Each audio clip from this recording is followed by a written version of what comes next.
In May of last year, I established the Presidential Commission on Religious Liberty to outline threats to the free exercise of religion in our country and to provide recommendations for action. America was founded by people of faith, and it was settled as a haven for religious freedom, so important. As we prepare to celebrate the 250th anniversary of our founding next week, it is only appropriate that we work to strengthen this fundamental right and to, most essentially, have liberty for generations to come. We want religious liberty. We want liberty, but we also want religious liberty. We will closely study this report that is being presented to me as president today, and my administration will continue to work with the pillars of protecting religious liberty for all Americans, and we must also remain one nation under God. We will never let that phrase be stolen from us. You know, people are trying to steal it. We all know that very well. That phrase will never be stolen. It will stand proudly in our courts and everywhere else where we have it. And I want to thank this great team of outstanding work, and I'd like to start off with the chairman, Dan Patrick, and say a few words about the report, and followed by a couple of the people that I know up here so well, and they're going to speak at random if they want, but it will be followed by Vice Chairman Dr. Ben Carson. So, Dan, if you would, you'll start it off, and then Ben, and then you could say a few words, everybody, as you want. Thank you. Yes, sir. First of all, Mr. President, thank you for hosting us today, and thank you for establishing this commission. It was just 13 months ago when we stood in the Rose Garden. Now it's an incredibly beautiful Rose Garden today. We stood there, and we talked about religious liberty, and that no president in our history has stood more for God than this president. He has been unashamed to speak the word of Jesus. He's been unashamed to speak up for all faiths. And he established this commission so that we would assure Americans their religious liberty, that this great inheritance from our founding fathers would continue for another 250 years. And Mr. President, we believe this will be one of your greatest legacies, and you happen to be the perfect president to be here in the 250th celebration. The question is, what is religious liberty? It's our conscience. It's that little voice inside of us that tells us right from wrong. It's that voice that when we're in trouble we can talk to in our quiet moments. It's that voice when we feel unloved and alone that can comfort us through a higher power. When governments can take away your religious liberty, they're putting their hand in your heart and taking everything you believe in. And if governments can do that, then they become God. The president spoke earlier today of the communist threat in this country. We know what communists do around the world. They remove God. They close the churches. They punish the believers. And so this is so important at this point in time in history. And we didn't know about this communist movement a year ago when we were here. But this is the perfect time to stand up and say to America, you have been given this great inheritance and you deserve to have religious liberty. The key is that after 103 witnesses, after 7 months of testimony, after 200 pages of testimony that we're delivering today, we found there was one constant theme. The overwhelming majority of our witnesses said that they were attacked and punished, and what was used against them was one phrase that's not in the Constitution, and that phrase is separation of church and state. The left has used that one phrase that was one line out of one of hundreds of letters by Thomas Jefferson to batter and hammer people of faith for the last 70 to 80 years. And this report will speak very clearly that we want to be sure Americans understand that they cannot be attacked by that phrase any longer. So we have 12 recommendations. I'll read the first 6. My great Vice Chairman will read the next 6, and then members will speak to these issues. So, Mr. President, recommendation number 1, instruct the Department of Justice to issue guidance clarifying the proper understanding of the Establishment Clause and the separation of church and state.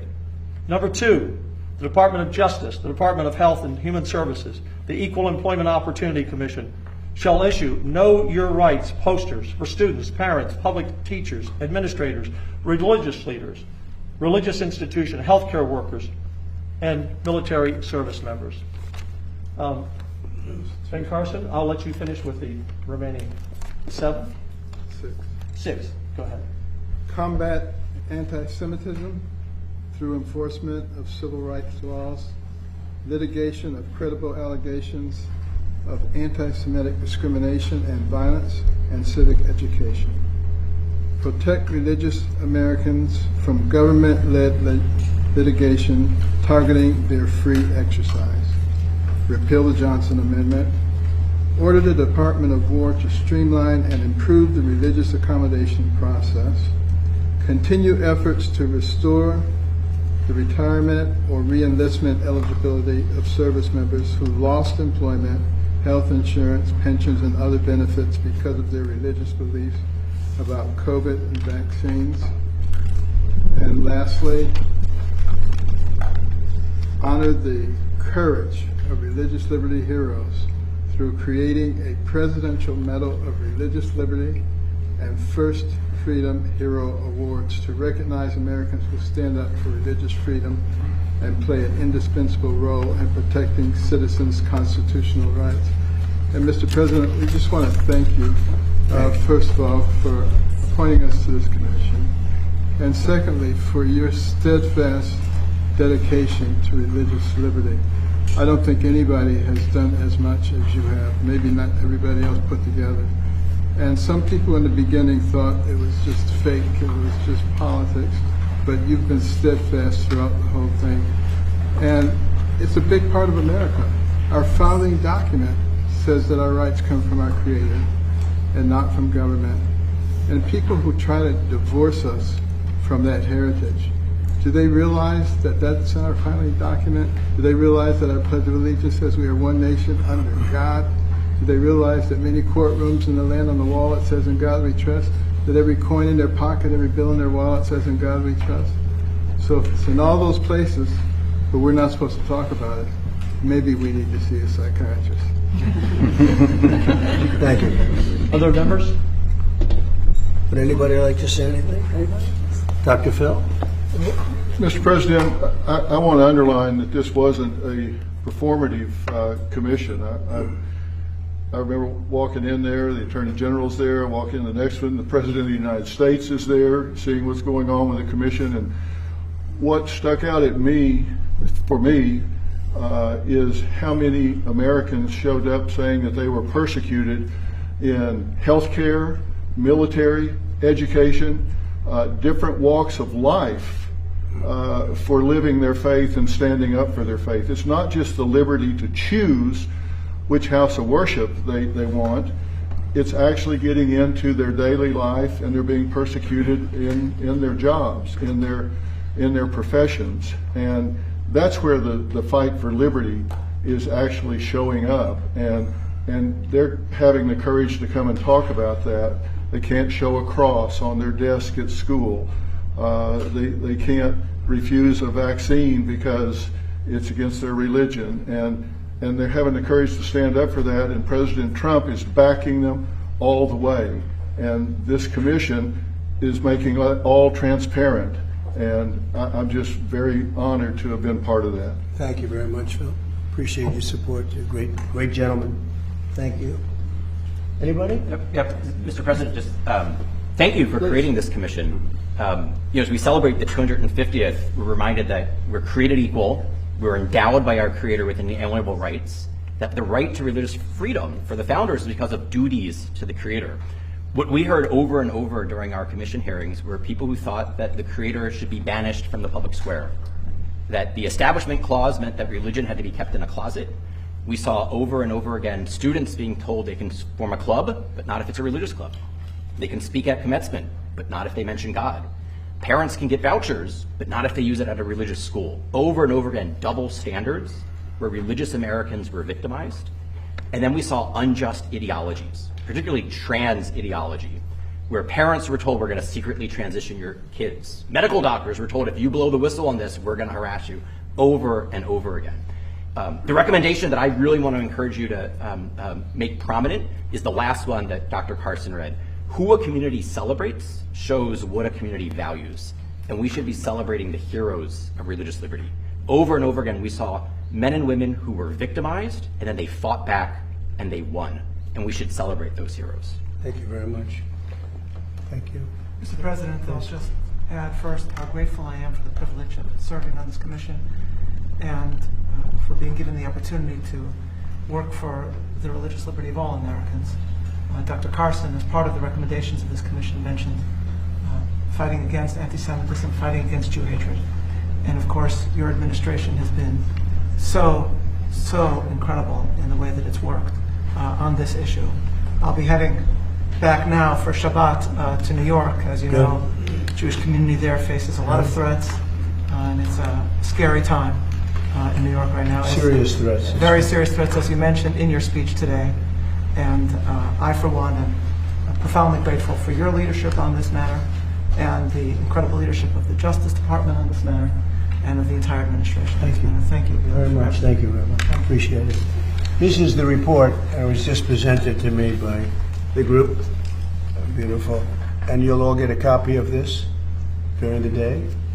And you'll see it's quite a report. A lot of very important things in this report having to do with religion and actually some other topics also. It's very important. Paula, did you want to speak, or Bishop Barron? I want to say thank you, President Trump. You are the greatest champion of faith, and these were not just superficial woundings that we heard against people of faith. They were egregious acts that were very difficult to even listen to, that you would think wouldn't happen in a country like ours, but they did to 4-year-olds, 6-year-olds, little children, to moms, dads, communities, the rejection, the pain, the trauma that was caused simply because of faith. And it is just inconceivable that no one has stood up like you have stood up to fight for faith, which gives us meaning and purpose and hope and an ability to continue to be our better selves. So thank you for honoring people of faith and being the greatest champion with this religious commission, with 2 DOJ task force, with the historical White House Faith Office, and all the many other things you've done. We could sit here and list this all day, but your history will go down as the greatest history of a president that fought for people of all faiths, and we're grateful. Thank you, Paul. Yes, sir. Thank you very much. Mr. President, I'm very grateful too as well. The commission was a wonderful year. I enjoyed the meetings very much, and the witnesses were very impressive. People that we heard. I'm struck as I stand in this historic place looking over the portrait of James Madison. We spent a lot of time talking about the First Amendment. No one in this commission wants an established religion, but we all want the free exercise of religion. And we sense that being limited in different ways. I think we also sense that behind a lot of the particular offenses, there was this great battle, you might say, with what I call the culture of self-invention. That my freedom determines value. I invent who I am. I determine what's good. And the avatars of that culture realize that the religious people stand athwart that view. We think they're objective goods, moral goods, spiritual goods that we ought to align our freedom with. And I think that came through a lot in the witness testimony. But it was a wonderful experience, and I think this commission accomplished a lot. So God bless you for drawing it into existence. Thank you very much. Great. Vince, you want to say something? Yes, sir. Our founders know and wrote that no government has the right to become between the citizen and a relationship with God. It's one of the most powerful forces in life, in anybody's life. I'd say 2 things about this report. One, it's a body of evidence. We took testimony, so people can judge for themselves what people said in this report. It's a body of evidence. And to violate religious liberty is self-destructive in 2 ways. One, religious people, religious organizations provide so much fruit for society, whether it's education, healthcare. To violate the beliefs of those organizations and the people that work there would be undermining for all citizens and the type of value they get from that. And secondly, the people that defend our freedom writ large are often religious people because they get a power from above. And so if you go after religious people, you're actually undermining the very foundations of our freedom and those who will protect in this country. Because the flag still stands for freedom, and they can't take that